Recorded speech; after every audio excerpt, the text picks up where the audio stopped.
Estamos de volta com um grande debate. E ainda no café da manhã com os jornalistas, o presidente Lula afirmou que não se incomoda com os números de pesquisas que têm apontado queda na popularidade do governo. Vamos ouvir. Político qualquer que tiver preocupação com pesquisa no começo de seu mandato, efetivamente ele não está preparado para ser político.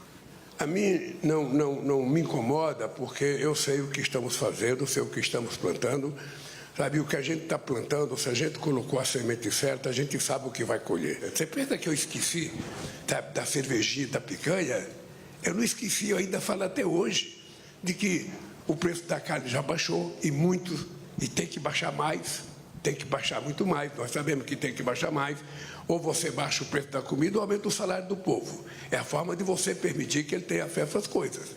Então, eu acho que no momento, sabe, que as coisas começarem a acontecer, o povo vai fazer a avaliação correta, sabe, do que está acontecendo no Brasil. Vamos ao debate. Zé, o governo deve se preocupar com pesquisas? Deve olhar pesquisas, se preocupar com avaliações que efetivamente tenha do seu desempenho, mas em nenhum momento deve temer pesquisas. Eu acho que esse é o sentido da expressão do Luiz Inácio Lula da Silva. Por quê? Pesquisas são fotografias de momento. Governantes que estão muito bem num certo momento ficam mal em outro, outros que estão mal ficam bem. Isso é um processo evolutivo. Os governos, em geral, têm um período de lua de mel, que vai até os 6 primeiros meses ou um pouco mais de governo, tendem a ter uma decaída no segundo ano de governo e um início de recuperação a partir da metade do terceiro. Esta é a regra. Há situações diferentes. Por exemplo, eu mesmo participei de um governo que logo no início tinha uma altíssima taxa de popularidade, de Dilma Rousseff, 70%. Posteriormente, crise econômica, determinada por uma série de fatores, inclusive externos, determinaram uma queda de popularidade, especialmente a partir de 2013, com aquelas manifestações de rua. Ou seja, isto é da vida. Se eu ficar o tempo inteiro só olhando pesquisa, eu não governo. Eu tenho que ter plano, eu tenho que ter estratégia, olhar a opinião pública, olhar o que está acontecendo, corrigir eventuais equívocos, mas eu não posso ter medo das pesquisas. Eu tenho que ter uma retidão de conduta governamental, sabendo que isso oscila, vai e volta com o tempo. Luiz Inácio Lula da Silva não chegou à metade ainda do seu governo.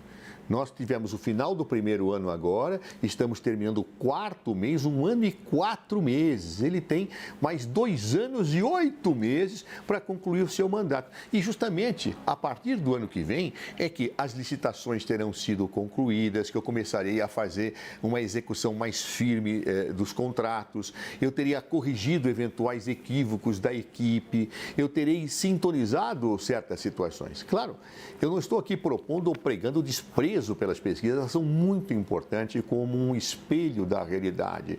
Mas uma pessoa que fica olhando permanentemente o espelho tropeça no primeiro degrau que está na frente. Ou seja, eu preciso governar, olhar o espelho, ajeitar a minha gravata para governar, mas eu não vou parar o meu governo porque a gravata está um pouquinho deslocada. Eu tenho que prosseguir. Assim é a vida. Então, repito, as pesquisas mostraram uma ligeira queda do presidente Luiz Inácio Lula da Silva. Sim, mostraram, mas ainda num plano de aceitação muito positivo.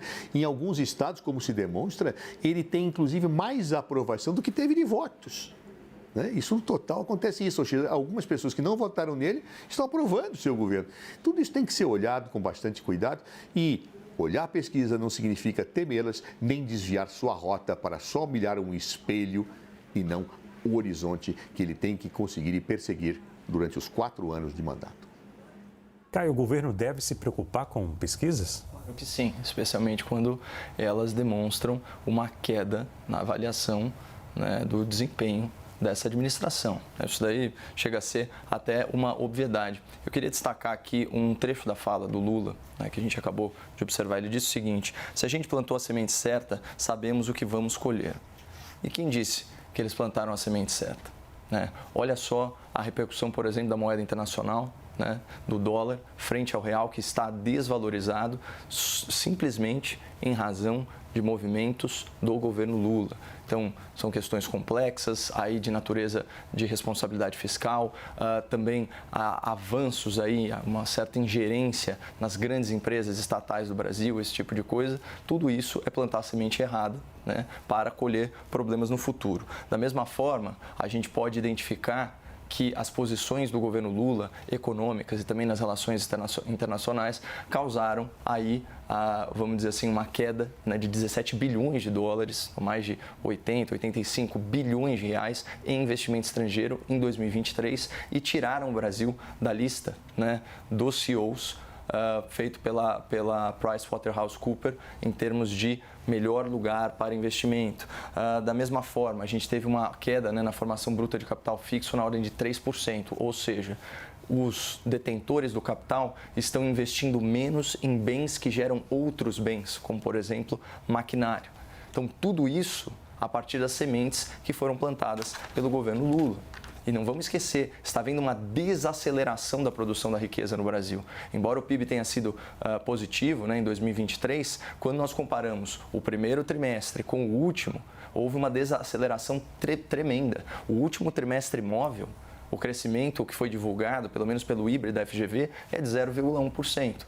Da mesma forma, a geração de emprego diminuiu. Então, essa é a semente que está sendo plantada. Mas que bom que o Lula não se esqueceu da sua promessa sobre cervejinha e picanha, porque aquela de não indicar amigo, companheiro e partidário pro STF e aquela de defender a democracia ao invés de fazer propaganda de regime totalitário, essa ele esqueceu completamente.